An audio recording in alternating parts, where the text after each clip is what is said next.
انہوں نے کہا جی پیچھے سے آرڈر تھے, وہ چڑیا گھر سے آرڈر آتے تھے تو وہ ہمیں حکم کرتے تھے. میں کہا تم لوگوں کے گھروں میں 3 بجے گھس کے تم نے جو حرکتیں کی, لوگوں کو اٹھایا, جو مارا, نہ چادر نہ چار دیواری نہ عورتوں کی پرواہ کی. تو میں نے ان سے پوچھا کہ کیا آپ کو کوئی شرم نہیں آئی, کوئی آپ کا تو کام ہے قانون کے مطابق چلنا. کہتے جی نوکری کا سوال ہے, حکم آتا ہے وہاں سے, ماننا پڑتا ہے جو کہ پیچھے سے حکم آتا ہے ہینڈلرز کا. تو ہمارے پر ظلم ہوا. 26 کو صبح کو میں نے وہاں دھرنا دینا تھا اسلام آباد میں نے دھرنا ختم کیا اسی وقت, کیونکہ مجھے پتا تھا کہ لوگوں کو غصہ تھا اس وقت, جس طرح انہوں نے شیلنگ کی, فیملیز پہ شیلنگ کی, لوگوں کے گھروں میں گھسے. مجھے پتا تھا انتشار کی طرف جانا ہے. سب کو پتا ہے کہ میں نے 26 کی صبح کو جیسی میں اسلام آباد ابھی ڈی چوک بھی نہیں پہنچا, میں نے کہا ختم. اس کے بعد مجھے گولیاں لگتی ہیں, قتل کرنا. مجھے پتا تھا, پہلے سے پلان بنا ہوا تھا. میں کئی دفعہ آپ کو بتا چکا ہوں کون کون اس کے اندر ملوث تھا. مجھے سارے جو فنکار, جو اداکار اس کے اندر تھی, مجھے سب کے نام پتا ہے, اوپر سے لے کے نیچے تک. جتنے ہم سمجھتے ہیں کہ وہ ایک کا نام جو لیتا ہوں, اس سے بھی اوپر کا بھی مجھے پتا ہے کہ اس نے گو ہیڈ, گرین لائٹ کس نے دی تھی, کون اوپر 2 لوگ تھے جنہوں نے اس کو, اس آدمی کو گرین لائٹ دی تھی. اور پھر ان کے ساتھ وہ جو سویلین ملا ہوا تھا, جو رانا ثناء اللہ اور وہ شہباز شریف. مجھے جب گولی لگتی ہے, کیا میں نہیں, جو ایک قتل اللہ بچاتا ہے مجھے, کیا تب انتشار نہیں ہونا چاہیے تھا؟ تب کیوں نہیں توڑ پھوڑ ہوئی؟ تب کیوں نہیں گراؤ جھلاؤ یہ جو ہوا ہے؟ کچھ نہیں ہوا, کیونکہ یہ میرا فلسفہ نہیں ہے. میں یہ سمجھتا ہوں کہ اگر آپ اپنی پارٹی کو اس طرف لگا دیتے ہیں, اگر پارٹی ایک دفعہ پارٹی کو خون لگ جاتا ہے, جس طرح ہم جب کراچی میں پارٹی بنانے لگے تو انہوں نے کہا جی یہاں تو اگر آپ نے پارٹی بنانی ہے تو آپ کو ملیٹنٹ ونگ بنانا پڑے گا, کیونکہ ایم کیو ایم کے پاس ملیٹنٹ ونگ ہے, باقی بھی جماعتیں ان کے سامنے, سب کے پاس انہوں نے مسلح لوگوں کو رکھا ہوا ہے, آپ بھی رکھیں. یہ آج سے 25 سال پہلے کی بات ہے. میں نے تب ان کو سمجھایا کہ جس وقت آپ اپنی پارٹی میں مسلح لوگوں کو رکھتے ہیں, اس وقت آپ کی پارٹی کی ساری فطرت ہی بدل جاتی ہے. وہ آپ کے بھی اگر آپ کے لیے سمجھتے ہیں نا کہ ہمیں وہ حفاظت کریں گے, وہ پھر دوسری طرف اپنے کام کرنے پہ شروع لگ جاتے ہیں, قبضے شبضے بندوقیں پکڑ کے پھرتے ہیں. میں نے کہا میں نہیں کرتا, ہماری پارٹی بڑھے نا کراچی میں, کیونکہ جو وہ ڈر ہوتا تھا کہ ایم کیو ایم کی, اس طرح خوف ہوتا تھا کہ جی ہم حفاظت کیسے کریں گے اپنے آپ کو ان سے. سب میں نے کبھی یہ نہیں کیا. اس کے بعد جی 26 نومبر آئی, کم از کم 4 لاکھ لوگ تھے پنڈی کے اندر. صرف ہم نے جانا تھا وہاں سے واک کر کے اسلام آباد, وہاں انہوں نے پولیس جمع کی ہوئی تھی. پھر مجھے پتا چلا کہ میں نے کہا ویسے لوگوں کو, ایک تو تھا کہ مجھے گولیاں لگی پہلی دفعہ, میں خیر اس وقت میں ٹھیک بھی نہیں تھا, وہی کال آف کر دیا, واپس آ گیا وہاں سے. لوگ مایوس ہوئے کہ جی آپ وہ سارے تیار ہوئے تھے اسلام آباد جانے کے لیے, کیونکہ 3 دفعہ ہمارے خلاف دھرنے دیے گئے تھے یہ پی ڈی ایم کے لوگوں نے, ایک ایف آئی آر نہیں کاٹی تھی کسی کے اوپر. موقع دیا, آئیں جی آئے بشک. انہوں نے 25 میں پہ بھی ہمارے پر پتہ نہیں کتنی ہزاروں ایف آئی آرز کاٹی. پھر اس کے بعد میں نے جب دیکھا کہ اگر ہمارا یہ حق تھا, پرامن احتجاج ہمارا حق ہے, ہم نے نہیں کیا. میں اس کے بعد آگے آ جاتا ہوں 8 مارچ کو سب کو پتہ یہاں کیا ہوا. الیکشن ریلی شروع ہو رہی ہے, پتہ چلا جناب دفعہ 144 لگا دیا. الیکشن ریلی, الیکشن اناؤنس ہو چکا ہے, دفعہ 144 کیسے لگتا ہے؟ پورا پلان کیا ہوا تھا انہوں نے. ایک پلان کے تحت چاہتے تھے کہ تشدد ہو یا انتشار پھیلے, کیونکہ الیکشن سے بھاگ رہے ہیں. سو ایک چیز, بنیادی چیز آپ سب نے سمجھ لی, جو لوگ الیکشن چاہتے ہیں وہ انتشار نہیں چاہتے. جو لوگوں کو خوف آیا ہوا ہے کہ الیکشن میں ان کی تباہی ہو جانی ہے اور ان کا نام و نشان ختم ہو جانا ہے, وہ الیکشن نہیں ہونے دینا چاہتے, لہٰذا وہ چاہتے ہیں انتشار. یہ اب بنیادی پوائنٹ سمجھیں. اور میں سارا وقت اپنے لوگوں کو, جب ضلع شاہ کا انہوں نے تشدد کر کے اس کو قتل, اس کی جب ڈیڈ باڈی کی تصویریں آئیں, یہاں غصہ تھا.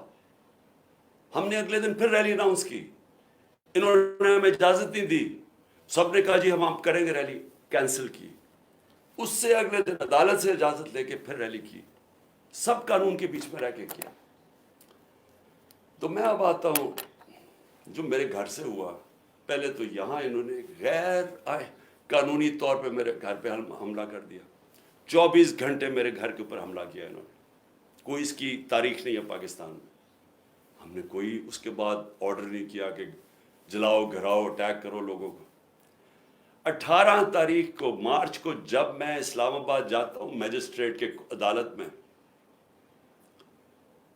جب وہاں ٹول پلازا اسلام آباد پہنچتا ہوں میرے گھر پہ اٹیک کر دیتے ہیں آرمڈ کار سے، 72 بند گاڑی سے میرا دروازہ توڑتے ہیں. لاہور ہائی کورٹ کے فیصلے کے بغیر، بلکہ لاہور ہائی کورٹ کا فیصلہ ہوتا ہے کہ صرف 2 آدمی آ سکتے ہیں سرچ وارنٹ کے ساتھ. فیصلہ تھا ان کا. 45 لوگ یا دروازہ توڑ کے پولیس والے کر کے سب کو گھر لوٹنا، جو چیز ملی چوری کی، تباہ کی، لوگوں کو مارا دھاڑا، ہڈیاں توڑ دی بیچارے لوگوں کو، اٹھا کے لے گئے لوگوں کو. اکیلی بشرا بیگم یہاں تھی. ہم نے پھر بھی آرڈر نہیں کیا. غصہ مجھے بہت تھا.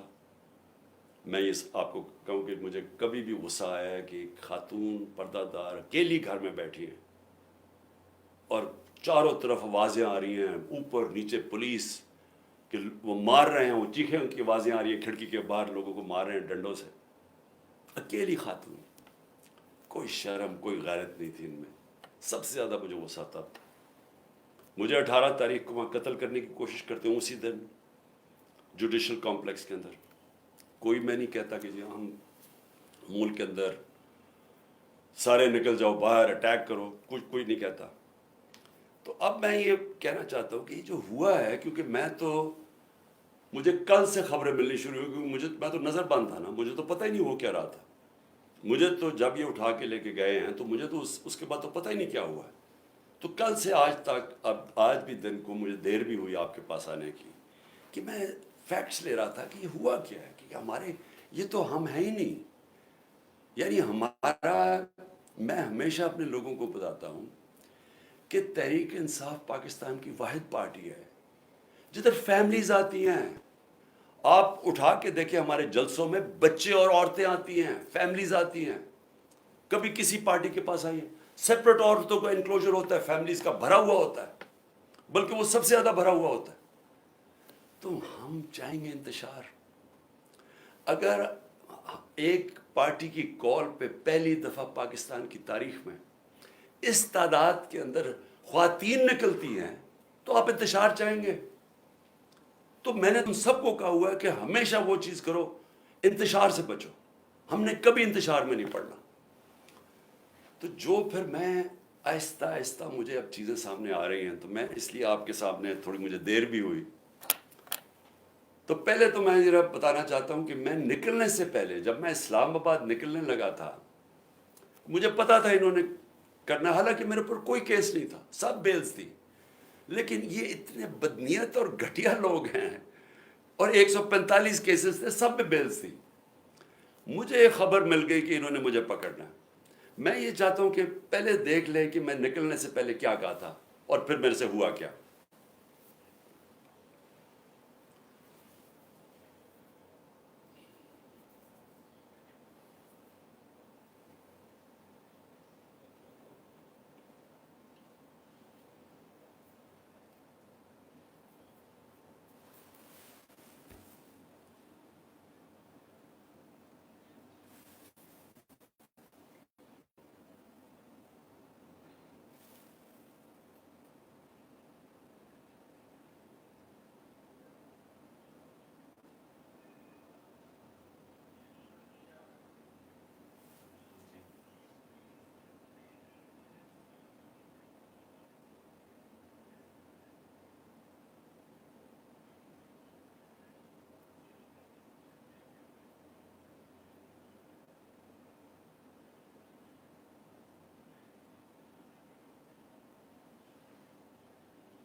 تو اب آپ دیکھیں کہ چلنے سے پہلے میں کہہ رہا ہوں کہ دیکھیں آپ ہمیں وارنٹ دکھائیں، اور لیکن وہ رینجرز کا کیا کام تھا؟ یہ تو پولیس کو آنا چاہیے تھا. فوج کا یہ کام تھا کرنے کے لیے. اور اس کے بعد دروازے توڑ کے لوگوں کو مارا، زخمی کیا انہوں نے، میرے سر پہ مارا انہوں نے، اور اس کے بعد اس طرح لے کے گئے کہ ساری دنیا نے دیکھا کہ ایک پاکستان کی سب سے بڑی پارٹی کا سربراہ، وہ پاکستانی جس کو ساری دنیا اور پاکستان 50 سال سے جانتا ہے، پہلے کرکٹ سے مجھے 20 سال جانتے تھے، جو پاکستان کی تاریخ کا سب سے بڑا خیراتی کام کیے ہیں، جس نے بڑے خیراتی ادارے دنیا میں، اور ہوتا نوبیل پرائز ملتا انہیں کے اوپر، 2 بڑے کینسر ہاسپٹل، تیسرا بن رہا ہے، 1 یونیورسٹی، سب خیراتی، اور پھر القادر جس کے اوپر میں بعد میں آتا ہوں، تو اس کو اس طرح پکڑ کے، جس نے اپنی ساری 50 سال کا جو پبلک لائف ہے، ایک کرمنل کیس نہیں تھا، تو پچھلے چند مہینے کے اندر 145 کیسز کر دیے، دہشت گردی کے،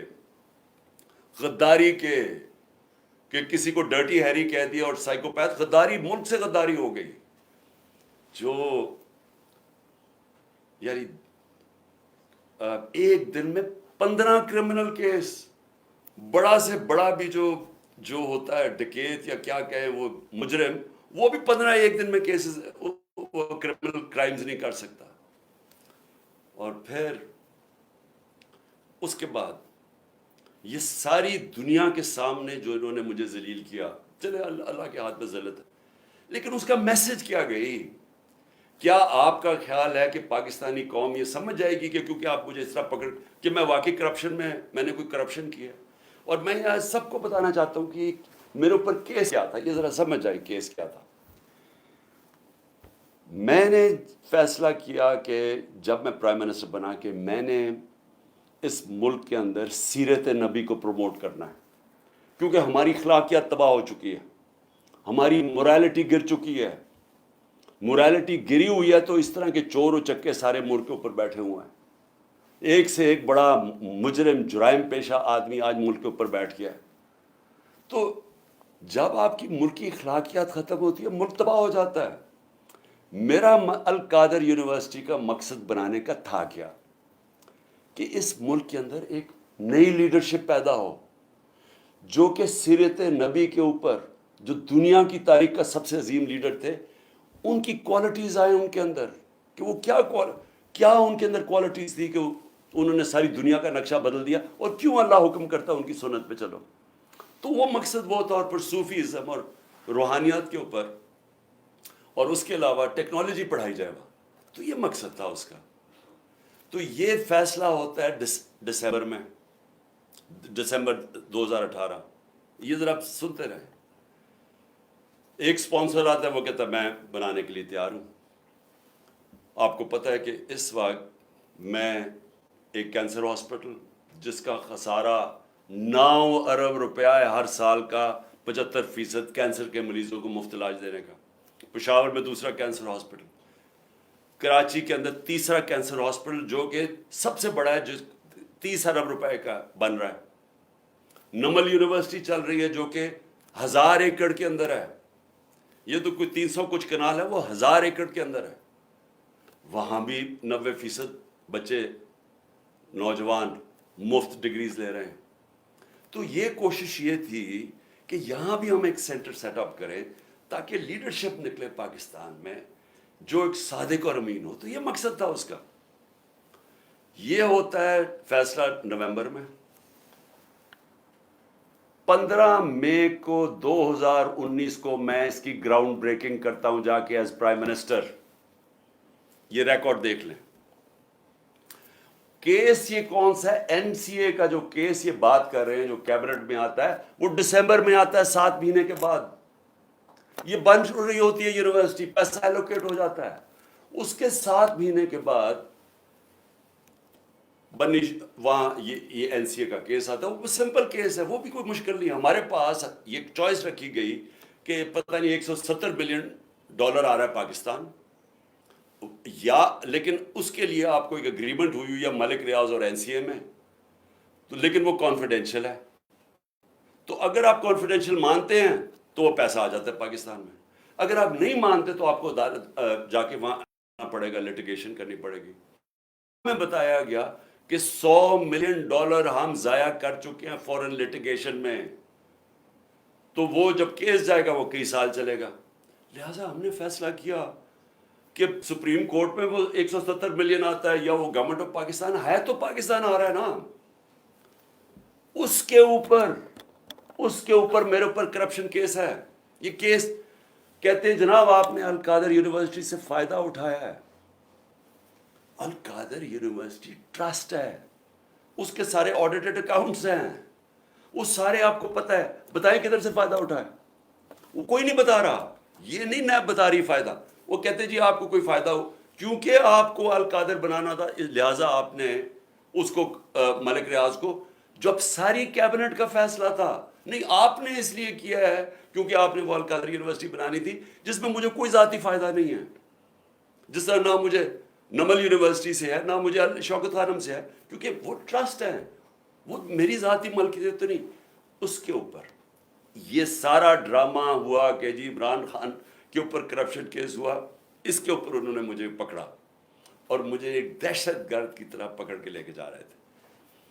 اور دوسرا میری بیوی، اب مجھے جو اس سے زیادہ اپنے سے زیادہ تکلیف ہے کہ میری بیوی کا نام بھی ٹرسٹی میں ہے. کیوں ہے؟ ٹرسٹی کیا ہوتا کہ پہلے کیونکہ قوم کو سمجھنا چاہیے، کیونکہ اتنا زیادہ پروپیگنڈا کیا جا رہا ہے.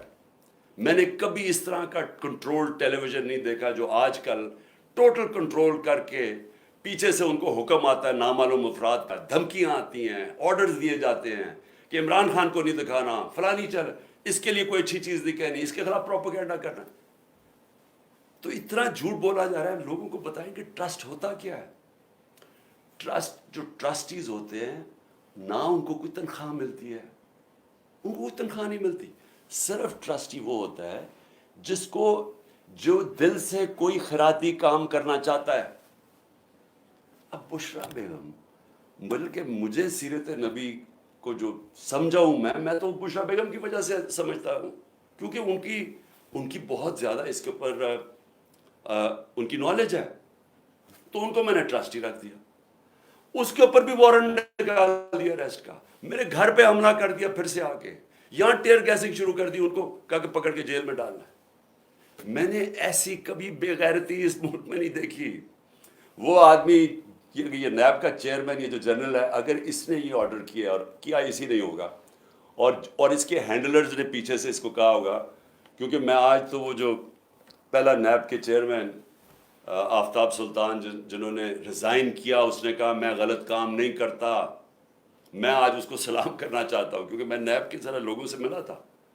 مجھے تو اندازہ نہیں تھا وہ اتنا پرنسپلڈ آدمی، یہ بے ضمیر آدمی، اس کو شرم نہیں آئی کہ وارنٹ نکال رہے ایک ٹرسٹ کے اوپر، ایک ٹرسٹی ہونے پہ. ایک تو یہ جاہل ہوگا کیونکہ اس سے کوئی بہتر کیس ہی ڈھونڈ لیتا کیونکہ اور کیس کوئی مل نہیں رہا تھا. دوسرا شرم نہیں آئی کہ ایک گھر کی پردہ دار خاتون کے اوپر آپ نے ایک وارنٹ نکال دیا ریسٹ کا، اور یہاں پولیس آ گئی اس کو پکڑنے کے لیے. شرم نہیں آئی؟ گھر میں آپ کی عورتیں نہیں ہیں؟ یا آپ اتنے بے شرم ہیں کہ آپ کی عورتوں سے یہ کچھ کرے گا تو آپ کو کوئی فرق ہی نہیں پڑے گا؟ آپ اتنے بے غیرت ہیں. آپ بھی بے غیرت ہیں، اور جو آپ کو ہینڈلرز جو یہ کروا رہے ہیں وہ بھی بے غیرت ہیں، کیونکہ کوئی غیرت مند آدمی، آنریبل آدمی ایسی حرکت نہیں کر سکتا جو آپ نے کی ہے. بے ضمیر بھی ہیں، بے غیرت بھی ہیں، چھوٹی سی تنخواہ کے اوپر اپنا ضمیر بیچ رہے ہیں. آپ کی یہ اتنی سی اوقات اور قیمت. تو اب میں آگے چلتا ہوں. لو جی، اس کے بعد مجھے نہیں پتا ہوا کیا، مجھے تو انہوں نے بند کر دیا. تو جب میں نکلا سپریم کورٹ میں تو مجھے ججز نے، میں تو سیدھا وہاں سے سپریم کورٹ گیا، انہوں نے مجھے پوچھا کہ جی یہاں تو بڑا انتشار ہوا ہے، توڑ پھوڑ ہوئی ہے. میں نے ان کو کہا کہ یہ ہم نے کبھی ایسی چیزیں نہیں کی. تو پہلے بھی چلے کم از کم گولیاں جب لگی تھی تب تو توڑ پھوڑ ہوتی نا، تب تو سب کو پتا تھا. میں نے تو نام لے لیا تھا کہ کون ذمہ دار ہے. میں نے تو اس ISI کے جنرل کا نام لے لیا تھا. تو تب کیوں نہیں انہوں نے اٹیک کیا؟ تب کیوں انہوں نے لوگوں کو گھروں میں یہ جا کے کیوں نہیں حملہ کیا؟ تو جو اب سے مجھے پاس معلومات آ رہی ہیں، میں یہ چاہتا ہوں کہ یہ ایک چھوٹی سی آپ ذرا ویڈیو دیکھ لیں تاکہ آپ کو اندازہ ہو کہ یہ ہوا کیا ہے. کیونکہ مجھے ابھی تک، میں چاہتا ہوں اس کے اوپر پوری انویسٹیگیشن ہو اور انڈیپینڈنٹ ہو. میں چاہتا ہوں جو بھی سرکاری بلڈنگز جلائی گئی ہیں